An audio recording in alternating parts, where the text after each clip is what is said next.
এই যে তাফসীর এদিক তাকাও, এই যে তোমরা এদিক তাকাও, তোমাদেরকে ভিডিও করতেছি দেখো। ছাগলটা নিয়ে আসো এদিকে, ছাগলটা নিয়ে এদিকে আসো। তো আমি এখন গাছের উপরে একটা বট গাছ, নবীনগর যে স্কুলের যে মাঠ, সেই মাঠের এখানে আমি চমৎকার একটি পরিবেশ এবং গরম আবহাওয়া, এই আবহাওয়ার মধ্যে আমি আসলে গাছের উপরে উঠছি। সুন্দর একটি গাছ, বট গাছ, এই যে দেখেন, এবং খুব ঠান্ডা বাতাস। চতুর্দিকে অনেক গরম, কিন্তু গাছের উপরে অনেক ঠান্ডা এবং প্রকৃতির সাথে মিশে যাওয়া, আসলে প্রকৃতির সাথে থাকা, এটার মধ্যে একটা আনন্দ।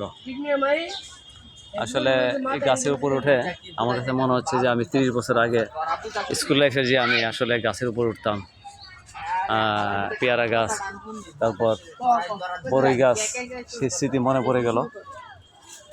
চমৎকার একটি গাছ।